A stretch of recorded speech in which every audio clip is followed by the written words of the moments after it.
The child who wasn't hers. It all started with joy. When Emily found out she was pregnant, she and her husband Mark were overjoyed. After years of trying and the heartbreak of several miscarriages, they were finally going to be parents. The months passed and the pregnancy was smooth.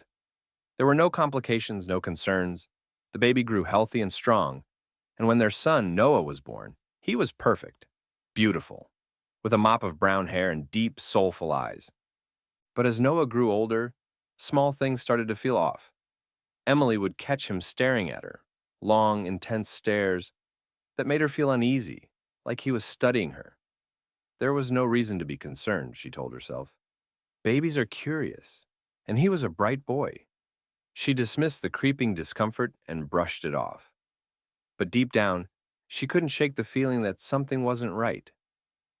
The first sign came when Noah was around 3 years old.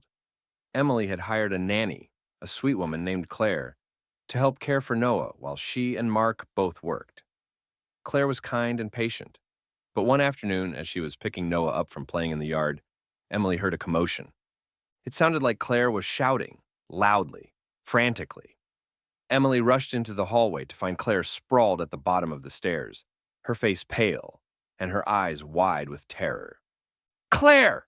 Emily screamed, rushing to her side. Claire looked up at her with a shaky expression. He pushed me, she gasped. He was standing at the top, and when I came close, he just shoved me. Emily's heart pounded as she looked up the stairs. Noah was standing at the top, looking down at them with an innocent expression on his face, but his eyes, they weren't those of a child. They were cold, calculating. I didn't do anything, Noah said, his voice soft and almost mocking. She tripped.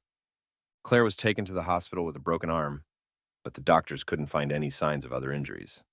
They insisted it was just an accident, but Claire left their home shortly after, too shaken to stay. Emily and Mark tried to brush it off. It was just a fluke, Mark said. Kids have accidents. It's not a big deal. But it wasn't just an accident.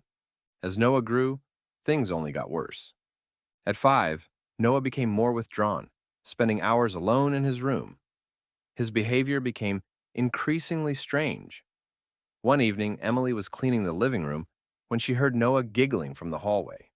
She walked over concerned, only to find him playing hide and seek with the new nanny, Sophie. Where's Noah? Emily asked, but Sophie just stared at her, wide-eyed, as though she hadn't seen her enter. I don't know, Sophie stammered, her voice shaking. He was under the couch a minute ago. Emily knelt down and looked under the couch. Nothing. No sign of Noah. She was about to stand up when she heard the soft scrape of something sharp on the hardwood floor. Before she could move, Sophie let out a blood-curdling scream. Emily spun around in time to see Sophie stumbling back from the couch, her hands clutching her foot. Blood was pouring from the deep gash along the side of her foot. She fell to the floor, her screams echoing through the house. Noah stood beside her, his small hand holding a glinting knife, the blade covered in blood. He was grinning. I found you, he said, his voice strangely calm, almost cheerful. You didn't hide well enough. Sophie was rushed to the hospital, but she never returned. Emily and Mark were horrified, but once again, they convinced themselves it was just a freak incident, a terrible accident that could never happen again. But they were wrong. The next few months were a nightmare. The house started to feel haunted. The air was thick with an unsettling presence. At night, Emily would hear noises, scratching sounds, whispering, footsteps when no one was around. She would wake up to find Noah standing by her bed, staring at her with that same unnerving look. His little hands would be smeared with something dark, like blood, and he'd always say the same thing. Don't worry, Mommy, it's just a game. But Emily knew it wasn't a game. It was something much worse. And one evening, after Mark had come home from work, the family gathered for dinner. Emily was making spaghetti, Mark was setting the table, and Noah was playing with his toy cars on the floor. That's when it happened. Mark went to grab the wine from the cellar, but when he didn't return, Emily felt a cold chill wash over her. She stood up and walked to the door leading to the cellar. She called his name, but there was no answer. She opened the door and descended the stairs, her heart pounding in her chest. And that's when she saw it. Mark was lying at the bottom of the cellar stairs, his neck bent at an unnatural angle. His eyes were wide open, staring up at her in shock. Blood pooled around his body, and it was clear he had fallen. But Emily felt a strange tug at her gut. Something wasn't right. Noah stood at the top of the stairs, watching. His face was expressionless. "Mommy, why did Daddy fall?" he asked innocently, like a child asking about a dropped toy. Emily's heart stopped. She wanted to scream, but her voice was trapped in her throat. Noah's lips curled into a smile. "It was just a game," he whispered. "I wanted to see how far he could fall." Desperate, Emily fled back to the living room, but she couldn't escape the truth. The boy she had given birth to, the child she had loved, was not human. He was something else, something monstrous.